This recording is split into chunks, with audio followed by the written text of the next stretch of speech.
तो hello students, आज का अपना टॉपिक है मोशन इन अ प्लेन। ये अपना फोर्थ चैप्टर है। मोशन इन अ प्लेन में अपन पढ़ेंगे क्वांटिटीज के बारे में।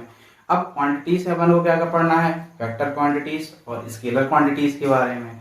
तो स्टार्टिंग ये चैप्टर की अपनी यहीं से है, फोर्थ चैप्टर जो अपना है। तो देखते हैं इसमें अपना जो बात आती है, जो क्वांटिटीज होती है, क्वांटिटीज को मेजर करने के लिए टू टाइप्स का बनाया गया है, फर्स्ट और सेकेंड। पहला क्या है इसमें, सेकेंड दूसरा क्या है। तो पहली बात करते हैं इसमें स्केलर क्वांटिटीज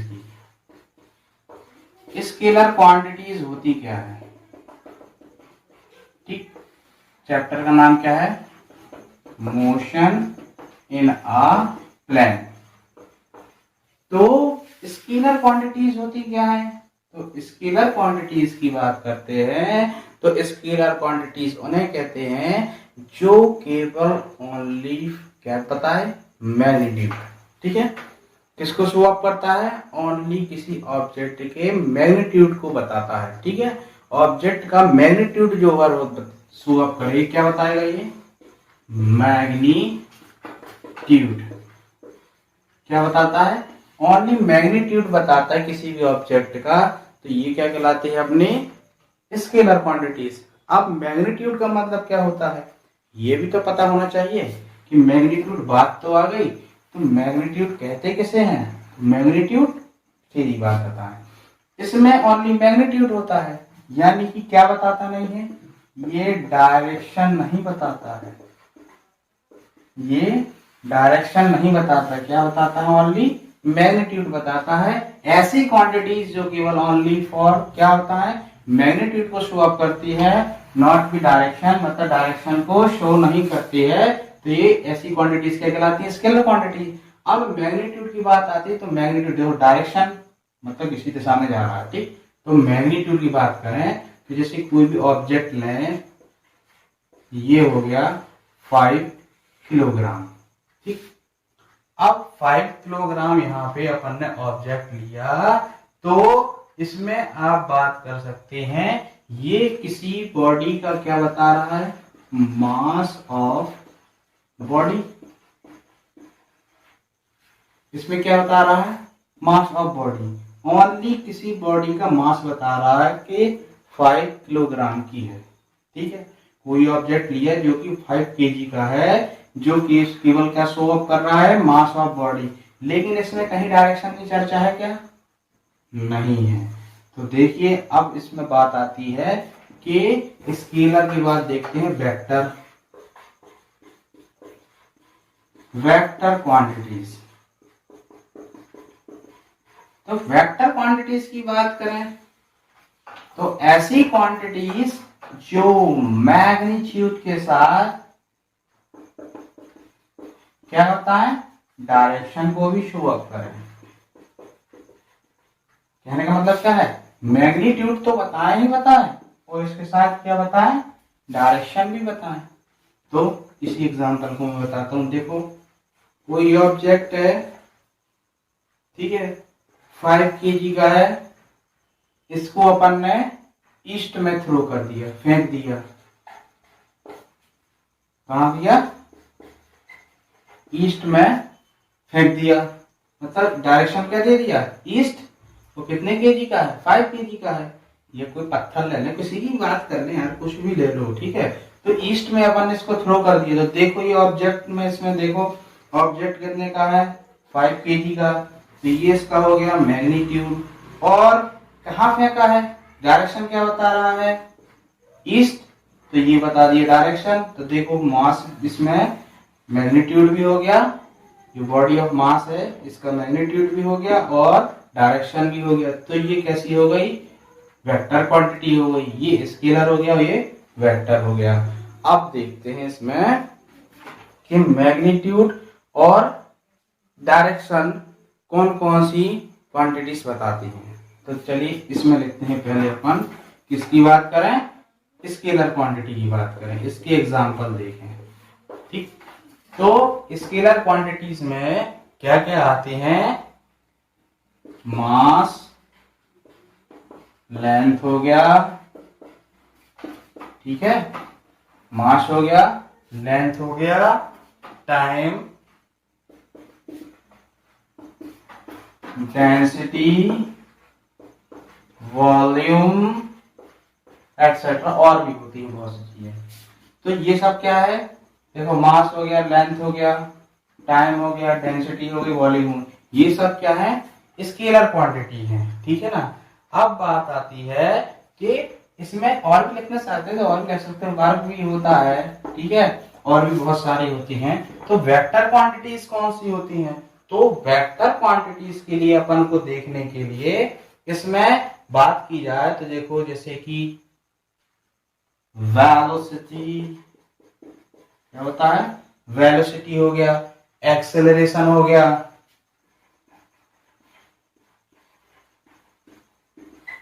फोर्स हो गया।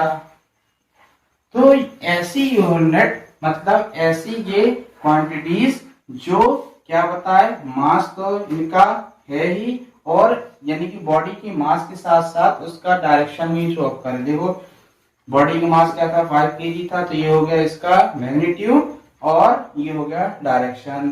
तो देखो ये हो गई वेलोसिटी, एक्सेलरेशन हो गया, फोर्स हो गया ना, इलेक्ट्रिक फील्ड हो गया, ग्रेविटेशनल फील्ड हो गई, ठीक है ना, और भी बहुत सारी होती हैं।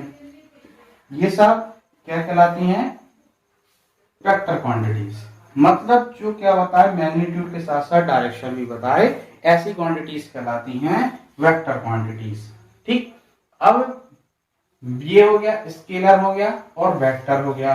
अब इसमें एक बात, यही चीज मैंने एग्जांपल पहले भी अपन ने दोनों का सेम से लिया है कि जब क्या होता है, किसी ऑब्जेक्ट का ओनली यहाँ पे मास ऑफ बॉडी की बात करें और केवल उसमें उसका मैग्नीट्यूड हो, तो वो क्या कहलाती है, स्केलर। लेकिन वही ऑब्जेक्ट अपन ने जब लिया जिसका मास और बॉडी भी है, यानी कि उसका मैग्नीट्यूड भी है उसके साथ साथ, और उसको अपन ने जब लेकर किस डायरेक्शन में फेंक दिया, ईस्ट डायरेक्शन, मतलब ईस्ट में अपन ने किस, मान लीजिए वो 5 किलो का पत्थर ही था, उसको कहां फेंक दिया, ईस्ट डायरेक्शन में फेंक दिया। तो देखो ये क्या हो जाएगा, ये बन जाएगा वेक्टर क्वांटिटी अपना। ठीक, अब बात आती है, इसके बाद अपन आगे बढ़ते हैं कि जो क्वांटिटीज होती हैं, कौन कौन सी क्वांटिटीज होती हैं, जो स्केलर है और जो वेक्टर क्वांटिटीज है। तो वेक्टर के टाइप क्या क्या होते हैं, वेक्टर के टाइप क्या क्या होते हैं, तो वेक्टर और टाइप को पढ़ते हैं अपन अब। ठीक, तो स्टूडेंट्स जैसे अभी अपन ने पढ़ा वेक्टर क्वांटिटीज और स्केलर क्वांटिटीज के बारे में, इनके बाद अपन पढ़ेंगे टाइप्स ऑफ वेक्टर। अब वेक्टर के टाइप अपने मैंने लिखा है, equal vector, negative, parallel vector, anti parallel vector, collinear, coplanar, concurrent और जीरो वेक्टर और यूनिट वेक्टर। ठीक है, तो ये अपने वेक्टर्स के टाइप्स हैं। अब इन वेक्टरों में फर्स्ट है अपना इक्वल वेक्टर। तो चलिए देखते हैं फर्स्ट नंबर का इक्वल वेक्टर क्या होता है। इक्वल के बारे में बात करें, इक्वल वेक्टर जो है अपना, इसमें क्या होता है कि इसकी जो मैग्नीट्यूड होता है, यानी कि इक्वल मैग्नीट्यूड, ठीक है, इक्वल मैग्नीट्यूड और डायरेक्शन इसका सेम होता है, एंड सेम इन डायरेक्शन। ठीक, आप देखिए कह रहे हैं जब टू इक्वल वेक्टर, मतलब कैसे होते हैं, जब देखिए एक वेक्टर ये हो गया और एक वेक्टर ये हो गया, इसको अपन ने नाम डिनोट किया ए वेक्टर और इसको नाम डिनोट किया अपन ने, नेम दिया बी वेक्टर। तो देखो इक्वल मैग्नीट्यूड हो और सेम डायरेक्शन में हो, यानी कि ये और ये ए वेक्टर और बी वेक्टर का मैग्नीट्यूड दोनों का इक्वल होना चाहिए और डायरेक्शन कैसा होना चाहिए, सेम होना चाहिए। ऐसा भी बना दो चाहे ऐसा बना दो, जैसा आपको बनाना चाहो वैसे बना सकते हैं। यानी कि बात कह सकते हैं ए वेक्टर और बी वेक्टर इक्वल तब होंगे जब इनकी क्या हो, मैग्नीट्यूड भी इक्वल हो और सेम इन डायरेक्शन भी हो। ठीक, पहली बात ये हो गई। दूसरा नेगेटिव वेक्टर। ठीक है, अब नेगेटिव की बात करें तो नेगेटिव वेक्टर कैसा होता है, अरे भैया जब इक्वल था तो यानी कि सेम डायरेक्शन में था, तो जब टू वेक्टर अपन ने मान ली ये लिया और एक उसके क्या हो जाए, अपोजिट में हो जाए। एक ए वेक्टर ये लिया अपन ने और ये बी वेक्टर, एक तो जा रहा है इस डायरेक्शन में, दूसरा उसके अपोजिट में है, तो नेगेटिव या अपोजिट उसी को वेक्टर कहते हैं कि एक दूसरे के कैसे हो, एक तो जा रहा है ऐसे और दूसरा जा रहा है उसके अपोजिट में, ठीक। तो ये कहलाता है नेगेटिव वेक्टर। तो इसका जब अपन निकालते हैं तो A vector is equal to minus B vector, तो ये हो गया नेगेटिव, ठीक। अब लेकिन इसमें ही वही बात आती है कि जब देखते हैं इसमें निकालने के लिए तो इनके क्या हो जाते हैं, डायरेक्शन अलग अलग हो जाते हैं, केवल डायरेक्शन, ठीक, लेकिन इनकी मैग्नीट्यूड और डायरेक्शन सेम होते हैं। अब आती है बात पैरेलल। अब पैरेलल वेक्टर कैसे होते हैं, यानी कि ये देखो, ये एक दूसरे के क्या है, सभी लाइन से क्या है, पैरेलल है, तो ये कहलाता है पैरेलल वेक्टर। अब पैरेलल वेक्टर बात करता है कि दो वेक्टर, जैसे मान ली ये वेक्टर है ये वेक्टर है, तो इसका जो एंगल बनता है, इन पैरेलल जो एंगल बनते हैं दो पैरेलल वेक्टर के बीच में जो एंगल बनता है, मतलब इन दोनों के बीच में जो एंगल बनेगा वो कितने डिग्री का बनेगा, चलिए बताओ, गैस करो जल्दी जल्दी, क्या होगा पता है, हम बताते हैं, 0 डिग्री एंगल। समझ गए क्यों, क्योंकि ये एक दूसरे से चिपक जाएंगे, मान लीजिए रखें इसको पास में रखें तो एंगल कैसा बनेगा, 0 डिग्री एंगल, क्योंकि ये की डायरेक्शन में। अब पैरेलल हो एक दूसरे का, एंटी पैरेलल, एंटी पैरेलल। अब एंटी पैरेलल की बात करता है तो एंटी पैरेलल में क्या होता है, एक भाग इस तरफ को तो दूसरा भाग जाए इस तरफ को,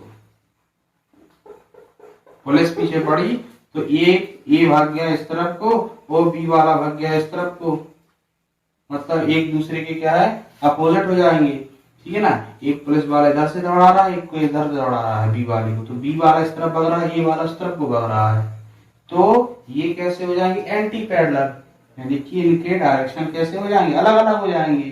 तो इनके बीच में कौन सा एंगल बनेगा, तो दिमाग लगाओ कि एक जब ऐसा भागेगा और एक जिसके अपोजिट भागेगा, तो देखो इसको यदि ऐड कर देंगे तो एक दूसरे के कैसे हो जाएंगे, अपोजिट ऐसे हो जाएंगे ना, तो ये देखो एक दूसरे के एंटी पैरेलल हो जाएंगे। तो जब एक दूसरे के एंटी पैरेलल हो जाएंगे तो इनके बीच में जो एंगल बनेगा वो कैसा बनेगा, 180 डिग्री का। क्यों, क्योंकि ये ऐसे हो जाएंगे, हाथ फैला दे पूरा, ठीक, तो ये 180 डिग्री एंगल हो जाएगा। अब एंटी पैरेलल होने के बाद आती है collinear, collinear vector. Collinear vector क्या कहलाता है, कोलिनियर वेक्टर की बात करें तो एक ही डायरेक्शन में, सेम डायरेक्शन में यदि टू वेक्टर जैसे ये मूव कर रहे हैं, एक ही डायरेक्शन में जा रहे हैं दोनों वेक्टर, तो ऐसे वेक्टर को क्या बोलते हैं, कोलिनियर वेक्टर बोलते हैं। ये तो पता ही होगा जब से देख रहे हैं, ये जितने भी साइन आ रहे हैं ये बना रहे हैं, ये क्या बताता है अपना, ये डायरेक्शन को शो अप करता है, समझ गए बात को, ये डायरेक्शन को बताता है, ये तीर का निशान ऐसे एरो, ठीक। तो कोलिनियर वेक्टर क्या कहलाएगा, देखो एक ही डायरेक्शन में टू वेक्टर जैसे जा रहे हैं तो ये वेक्टर क्या कहलाएगा, कोलिनियर वेक्टर कहलाएगा। एक ही लाइन में जाना, एक ही बीच एक लगे दौड़ते चले जा रहे, ठीक है, तो ये कोलिनियर वेक्टर कहलाएगा। अब बात आती है कोप्लेनर, कोप्लेनर वेक्टर, इसको समझने की बात आती है। देखो को का मतलब यहाँ तो अपना समझ लिया कि मतलब कि विषय जा रहा है, अब लेकिन यहाँ पे कोप्लेनर, कोप्लेनर वेक्टर क्या कहलाते हैं, यहाँ पे वर्ड आया प्लेन। तो प्लेन की बात करें कि किसी प्लेन में दो वेक्टर आने पर यानी कि गिरते हैं या फॉल करते हैं तो वो एक ही प्लेस पे, मतलब एक ही जो इसका अपन बनाएंगे, प्लेन बनाएंगे जो लेंगे उसमें वो जाके गिरते हैं। कैसे, देखो अभी बताते हैं। जैसे कोई अपन ने बुक्स ले लें, ठीक है, बुक्स की बात करते हैं, ठीक है, तो बुक्स में कोई प्लान बनाते हैं, एक कागज ले लें या कुछ भी, ये बुक्स ले ली, तो इसमें यदि बात करते हैं तो जब अपन इसमें क्या करेंगे, जब दोनों गिरेंगे तो ये कैसे गिरेंगे, एक ही पर आएंगे, ठीक, चाहे ऐसे में बात करें, चाहे ऐसे में बात करें, चाहे ऐसे में बात करें, तो ये गिरेगा इसी पे, ठीक है।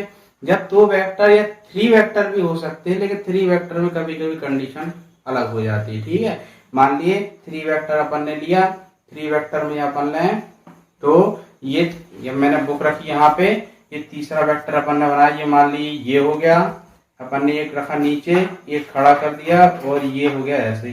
तो देखो ये तो ऐसा आएगा। अब मान ली ऐसा कर लें तो ये भी थर्ड वाला भी आ रहा है। ठीक है, तो ये कंडीशंस होती हैं, ये कहलाती है कोप्लेनर वेक्टर की। ठीक, तो ये कोप्लेनर वेक्टर कहलाता है। अब बात आती है कॉन्करेंट। ठीक, एक ही प्लेन में मतलब 2 या 2 से 2 वेक्टर या 3 वेक्टर गिरते हैं या फॉल करते हैं तो क्या कहलाता है, कोप्लेनर कहलाता है। कभी कभी 3 वाले में क्या हो जाते हैं, एक वेक्टर कभी कभी नहीं होता, कभी कभी जब 3 डायमेंशन में ऊपर की ओर होता है, ठीक, या साइड में बन जाता है। अब आती है बात कोप्लेनर के बाद कॉन्करेंट। कॉन्करेंट क्या कहलाता है, कॉन्करेंट वेक्टर की बात करते हैं।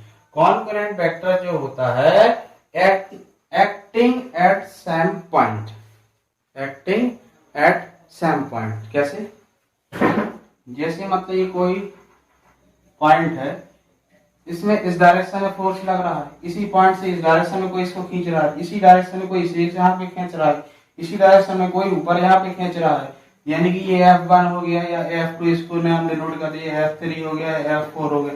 यानी एक ही पॉइंट से जब कई सारे फोर्स एक डायरेक्शन में लग जाते हैं, यहाँ से इस तरफ को लग रहा है, इस तरफ भी लग रहा है, यहाँ भी लगा रहा है, यहाँ भी लगा रहा है, तो ऐसे कॉन्करेंट वेक्टर कैसे होते हैं, यहाँ से एक ही पॉइंट से अप्लाई होते हैं। तो जो एक ही पॉइंट से इन पे फोर्स लग रहा है तो ये वेक्टर कैसे बनेंगे, कॉन्करेंट वेक्टर बनेंगे। ठीक है, यानी कि एक ही पॉइंट से जो फोर्सेस अलग अलग डायरेक्शन में निकलते हैं वैसे क्या कहलाते हैं, कॉन्करेंट वेक्टर कहलाते हैं। अब जीरो की बात करता है, जो ये बात आती है जीरो वेक्टर की बात करता है। ठीक है, अब जीरो वेक्टर की बात कैसे कर रहे हैं, चलिए तो बताते हैं। जीरो वेक्टर, इसको मिटा देता हूं। ठीक, चलिए यहीं पे लिख देते हैं जीरो वेक्टर। जीरो वेक्टर क्या कहलाता है, जीरो वेक्टर की बात करें तो यानी कि जीरो वेक्टर क्या कहलाएगा, जिसका मैग्नीट्यूड क्या हो, जीरो हो। ठीक है, मैग्नीट्यूड क्या होता है, जीरो होता है मैग्नीट्यूड, और जो डिस्प्लेस करता है वो भी, देखो मैग्नीट्यूड क्या हो जिसका जीरो हो, तो ऐसे वेक्टर को क्या बोलते हैं, जीरो वेक्टर। ठीक है, तो ये जो वेक्टर बनता है जीरो वेक्टर कहलाता है। अब जीरो वेक्टर में बात करते हैं, इसकी डायरेक्शन की बात करें, क्वेश्चन आता है डायरेक्शन की, यदि आप पूछे तो देखो जब जीरो वेक्टर है तो इसका डायरेक्शन क्या बोलते हैं, जीरो है, यानी किसी डायरेक्शन में अपन देख सकते हैं, चाहे ईस्ट में, चाहे वेस्ट में, चाहे नॉर्थ में, चाहे साउथ में। तो जो यानी कि उसका क्या है, देखो यहाँ पे मैग्नीट्यूड क्या है, जीरो, यानी किसी भी डायरेक्शन में जा सकता है या किसी डायरेक्शन में भेज सकते हैं। तो ऐसे वेक्टर को क्या बोलते हैं, जीरो वेक्टर बोलते हैं।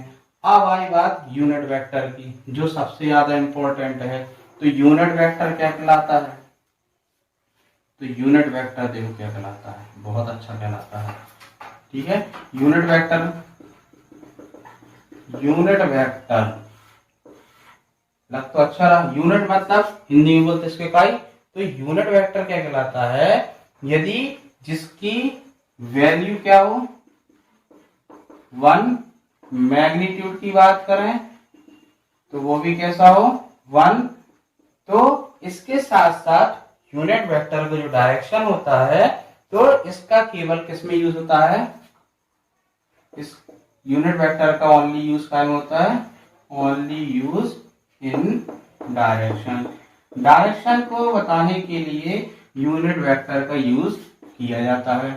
अब यूनिट वेक्टर ये हो गया। अब इसको डिनोट कैसे करते हैं, मतलब रिप्रेजेंट कैसे करते हैं, तो जैसे ए लिखा, ए के ऊपर कैप लगा दिया, वर्ड जैसे ही आते हैं उसके ऊपर जैसे पी आ गया तो पी का यदि यूनिट वेक्टर निकाला तो पी कैप लगा दिया। ठीक है, तो जो ये साइन है तो यही कहलाता है यूनिट वेक्टर कहलाता है। ठीक, तो ये अपने आज के टॉपिक थे, तो इसको बहुत अच्छे तरीके से देखिएगा।